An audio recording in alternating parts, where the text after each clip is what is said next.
पूर्णिमा का व्रत करने का कारण क्या है बताइए। आप इतने सालों से कर रही हो, कई माताएं कर रही होंगी पूर्णिमा का व्रत। एक समय फलाहार करती हैं, एक समय भोजन करती हैं। भोजन में खीर का होना जरूरी होता है पूर्णिमा के व्रत में। दूध की सामग्री होना जरूरी होती है पूर्णिमा के व्रत में। 12 महीने की पूर्णिमा करो, मना नहीं है।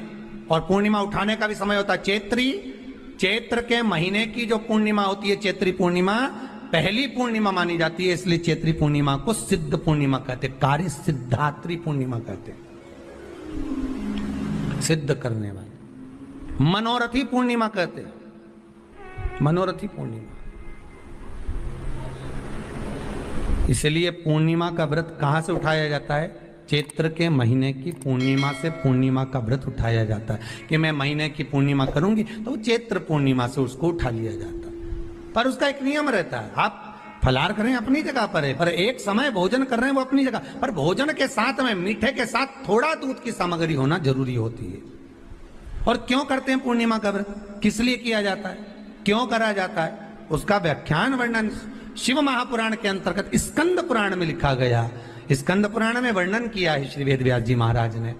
कहा यह पूर्णिमा कब लिए किया जाता है कि व्यक्ति का जब मन गलत भ्रम में जाने लगता है, मन जब गलत जगह पर जाने लगता है, तो ये मन को गलत जगह पर ले जाने वाला कौन होता है? तो कहा यह चंद्र होता है। व्यक्ति की राशि के अंतर्गत, व्यक्ति की पत्रिका के अंतर्गत, व्यक्ति की ग्रह दशा के अंतर्गत जब चंद्र बेकार चलता है तो व्यक्ति अच्छा करते करते भी बेकार करने लग जाता है।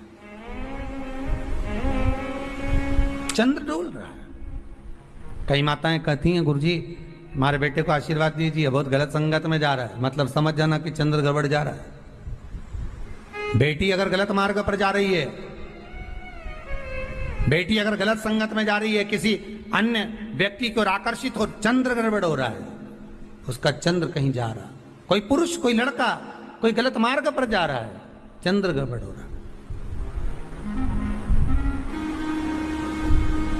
घर में जो क्लेश उत्पन्न होता है, घर में जो विवाद उत्पन्न होता है, उस विवाद को रोकने के लिए केवल चंद्र की ही, इसलिए तो पूर्णिमा घर की नारियां हमारे यहाँ हिंदू धर्म में यहां तक स्कंद पुराण में कह दिया कि प्रत्येक पुण्य आप लोग कभी आप लोगों ने सत्यनारायण जी की कथा करवाई है? जितने लोग आस्था चैनल पर कथा सुन रहे हैं, जितने लोग फेसबुक यूट्यूब पर कथा सुन रहे हैं, यूट्यूब पर कथा का श्रवण कर रहे हैं, उनने कभी सत्यनारायण की कथा करवाई होगी। तो उसमें लिखा है हर कार्तिक, हर पूर्णिमा को, हर संक्रांति को ब्राह्मण सत्यनारायण भगवान की कथा या राजा या वैश्य कथा को कराता था, या बढ़िया कथा कराता। सुनी कि नहीं सुनी ये बात? सत्यनारायण भगवान की कथा में लिखा है, स्कंद पुराण के अंतर्गत जो सत्यनारायण भगवान की कथा का स्मरण किया उसमें लिखा है प्रत्येक संक्रांति पूर्णिमा को सत्यनारायण की कथा करवाने लगा और ये योनि को प्राप्त हुआ, इस योनि से छूटा, इस योनि में गया। लिखा है, सब कुछ लिखा है।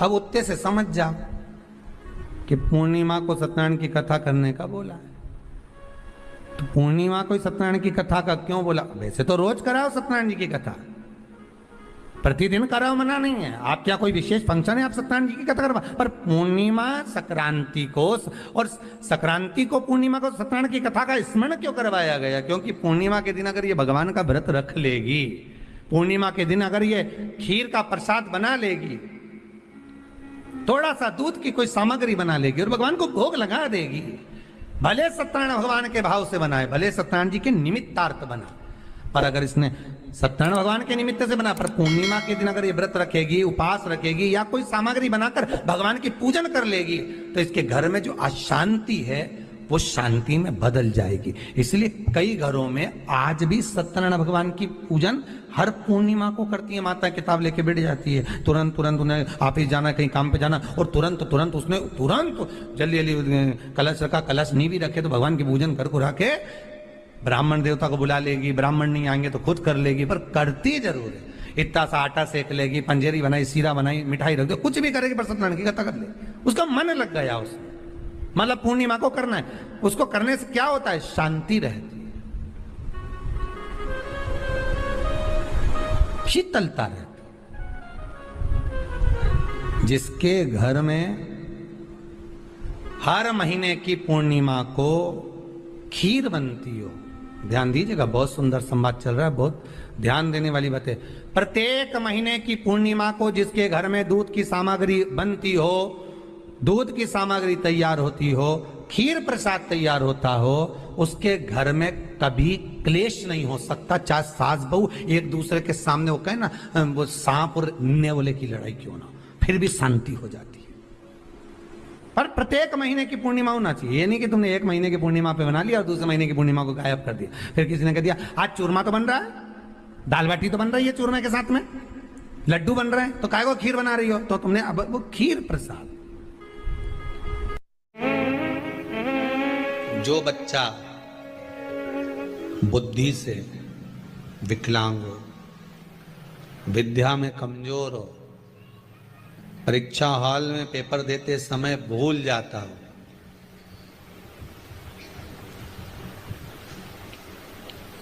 विवेक काम ना करता हो, तो निवेदन है किसी भी पूर्णिमा की रात्रि को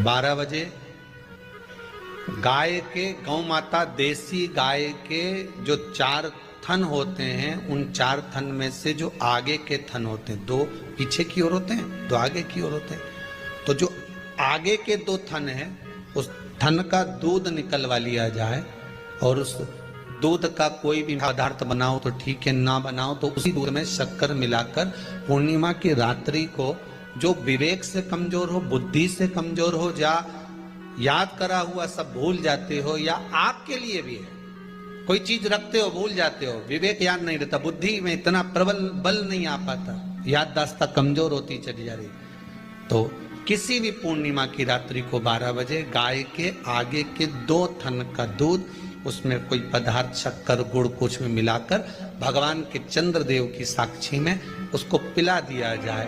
महाराज बार बार पिलाने की जरूरत ही नहीं पड़ेगी, एक ही बार में काम कर जाएगा और विवेक पूर्ण तरह से कार्य करने लगेगा। देसी गाय के आगे के 2 थन का दूध बड़ा प्रबल होता है।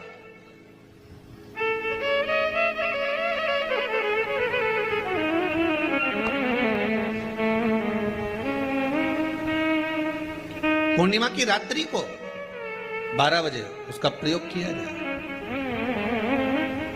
आप उस दूध को निकाल लो शाम के समय, रात्रि के समय ग्वाले से कहकर जिसके यहाँ पर देसी गाय हो वहां निकलवा कर उसको रखा जाए, उसका पान करा जाए।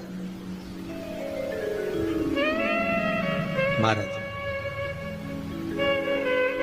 रोग बीमारी में प्रबलता, तो मां यशोदा जी जग कल्याण के लिए पूछ रही है, संपूर्ण विश्व के कल्याण के लिए।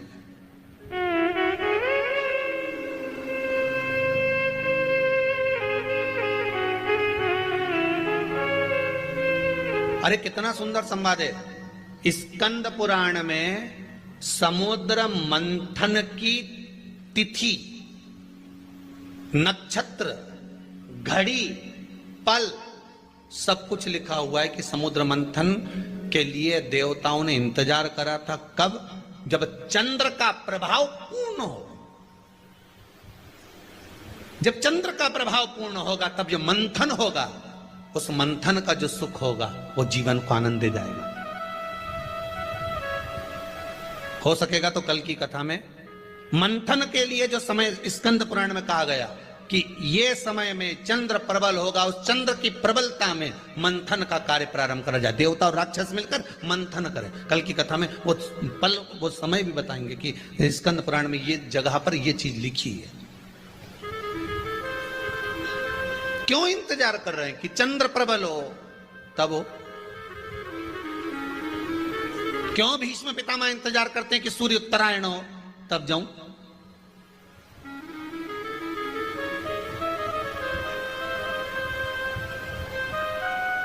जब देवता 33 कोटि देवता उस चंद्र के इंतजार में रहते हैं कि ये चंद्र प्रबल होगा, तब जाकर ये चंद्र यहाँ पहुंचेगा, तब जाकर हम मंथन करेंगे, तब जाकर वो अमृत मिलेगा, और उस अमृत को देवता धारण करेंगे तो वो आनंद पा जाएंगे। तो हम क्यों शरद पूर्णिमा छोड़ें, हम क्यों एक एक पूर्णिमा छोड़ें? एक एक पूर्णिमा के महत्व को जानिए। कोई पूर्णिमा साधारण नहीं है, कोई प्रदोष साधारण नहीं है, कोई शिवरात्रि साधारण नहीं है। पूर्णिमा के नारियों को, स्त्रियों को अखंड सौभाग्य के लिए, जो नारी वेधव्य नहीं होना चाहती है, उस नारी को पूर्णिमा के कितने व्रत करना चाहिए? जिस नारी के यहाँ संतान नहीं हो, औलाद नहीं हो, उसको पूर्णिमा के कितने व्रत करना चाहिए? जिस नारी का पुत्र, पति बहुत बीमारी से ग्रसित हो, लग रहा हो कि ये मेरा बेटा बहुत बड़ी बीमारी में घिरा हुआ है, तो नारी को कितने व्रत करना चाहिए? स्वयं भगवान कृष्ण ने माता यशोदा को द्वापर में भी बताया है कि पूर्णिमा के 32 व्रत होते हैं। कितने व्रत होते हैं? 32।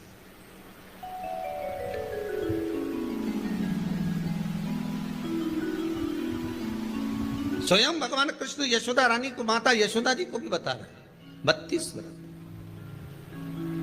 अब आपको किसी ने बता दिया होगा कि 8 कर लो, 7 कर लो, 6 कर लो, 12 कर लो, इसलिए आपने बोला कि 12 कर लीजिए, 32 कर लीजिए। अरे यहां तो द्वापर की कथा भी कहती है। यशोदा जी ने एक बार भगवान कृष्ण को रोक कर कह दिया, ए कन्हैया रुको। कन्हैया बोले, बोलो माँ क्या बात है? कन्हैया जरा रुकिए, इधर आओ जरा। भगवान कृष्ण आए। हाँ माँ बोलिए। किस जगह का प्रसंग है ये? जिस समय पर राधा रानी कुरुक्षेत्र में नंद बाबा और यशोदा जी को लेकर कुरुक्षेत्र के कुंड में, ब्रह्म सरोवर में स्नान कराने के लिए लेकर जाती है, ग्रहण का समय पर। और जब भगवान कृष्ण उस कुरुक्षेत्र के उस सरोवर में स्नान करने आते हैं, तब यशोदा जी ने अपने लाला से प्रश्न किया है, पूछा है,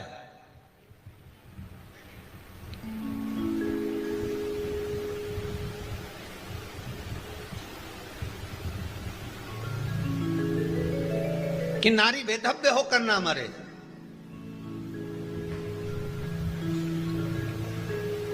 उसका पति कोई रोग से ग्रसित ना हो, उसका पुत्र किसी रोग में ना पड़े। अरे भाई कितना सुंदर संवाद लिखा है। अगर किसी माता का पुत्र मान लो किसी नशे में डूबा हुआ है, कोई नशा कर रहा है और गलत नशा है, आपको लग रहा है कि ये नशे में डूबा हुआ है, आपको लग रहा है कि ये गलत जगह पर डूब गया है, आपको लग रहा है कि मदिरापान में, मांसाहार में या अधिक गांजा आदि का जो भी नशे होते हैं, जितने भी नशे, उसमें डूब चुका है। और माँ उसको समझा रही है, तू नशे में मत डूब, तू इस काम को मत कर, तू ये गलत कर्म मत कर। माँ उसको समझा कर हार गई। तो मेरा माताओं से निवेदन है, आप उसको समझाना बंद कर दो, एक काम करना प्रारंभ कर दीजिए। हमें जो शिव महापुराण के माध्यम से शास्त्र कह रहा है कि आप 32 पूर्णिमा के व्रत प्रारंभ कर दो। उसमें करना क्या है आपको? केवल जिस दिन व्रत रहे, रात्रि के समय पर कोई भी मीठा, कुछ भी सामग्री आप चंद्र की रोशनी में, चंद्र को अर्घ देने के बाद, पूजन करने के बाद उसको रखो, और वही सामग्री जो नशा कर रहा है उसको पूर्णिमा के दूसरे दिन उसको खिलाओ। आप धीरे धीरे खिलाना चालू करेंगे, जिस नशे में वो डूबा हुआ उस नशे से वो छूटना प्रारंभ हो जाएगा। 2 पूर्णिमा व्रत करके तो देखो, तीसरे में तुम्हें जरूरत ही नहीं पड़े। धीरे धीरे आप रुक, वो छूटना प्रारंभ हो जाएगा। स्वयं भगवान कह रहे हैं, यशोदा मैया ने कन्हैया को रोक लिया कुरुक्षेत्र के उस मैदान में, और भगवान कृष्ण का दर्शन माता यशोदा जी करी। बहुत बहुत दिनों के बाद माँ को